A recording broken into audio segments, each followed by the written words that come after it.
relaunching John Travolta's career, but to leave it at that is really doing a disservice to Travolta here. That performance is responsible for relaunching his career. But the standout character here has to be Samuel L. Jackson. This role really paved the way for, well, pretty much every role Jackson would ever play from here on out. In the recent video game House of the Dead Overkill, you get to play alongside the F-bomb dropping sidekick Isaac Washington, and the game makers admitted that this character was based on every single role Samuel L. Jackson has ever played, which pretty much means it was based on this character right here. But that's not to diminish the importance of the role. Jackson does an amazing job of blending a professional hitman with a faith-driven journeyman, and that goes for all the characters. They're all people rather than characters that are just given roles to play. A lot of their seemingly meaningless actions really make you think about what's going on underneath the surface. In one scene, Mia Wallace dances by herself to the song "Girl, You'll Be a Woman Soon." We know Mia is much younger than her new husband and just plain young at heart. Could this be why she was dancing to that particular song? Was this her motivation for marrying Marcellus Wallace in the first place, to be regarded as a woman rather than a girl?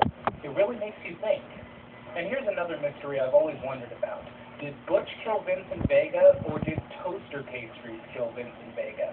What would have happened if those pastries had never popped up? Would Butch have pulled the trigger, or would he have told Vega to go back in the bathroom and close the door?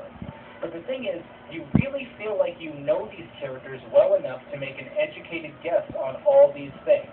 And that is absolutely due to Tarantino's writing here. As you may be aware, Kill Bill Volumes 1 and 2 are currently on my shit list. But the truth is, I haven't really liked any of Tarantino's films except this one. But I hope no one thinks that that's a snipe at the man's abilities. He is probably the greatest writer of dialogue alive today. The conversations in this film range anywhere from drugs to affairs to what kind of furniture people like in their houses. But the dialogue here is so sharp and realistic that these people could be talking about drywall and it would still be riveting to the audience.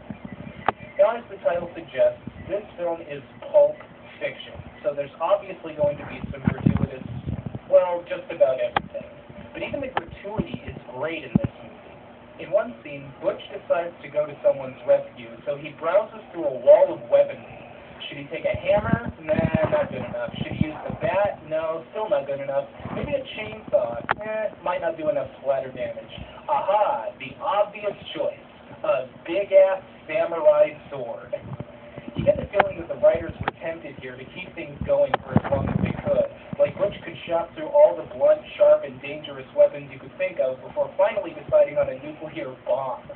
But you know what? This scene is camp, it's silly, and it's just plain great. Another example of gratuity is with the gift. Honestly, what purpose does this guy serve? Just to show how sick these two are, I guess. Although we never see his face, I always thought there had to be a big-name celebrity behind that mask, just so the people making this film could get a laugh about it later. Yeah, I'll bet you anything it's Tom Cruise under there. About the only thing I didn't care for in this film was the whole what's in the case thing. Like I said, there's a lot of subtleties in this film, but this was just brutally obvious. It's just thrown in there to make us wonder what's in the case. Now, this was probably to keep the issue open to interpretation, but I see it as just a loose end forever dangling in the wind out there.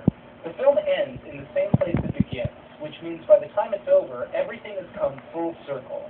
I can give credit to the intricate story, the detailed characters, and everything in between, but you really have to watch the film for yourself to take in all it has to offer. And after you've watched it once, watch it again. I guarantee you'll pick up on something you didn't notice the first time around.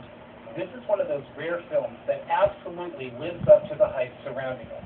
Quentin Tarantino absolutely changed the way movies were and could be made at the end of the 20th century.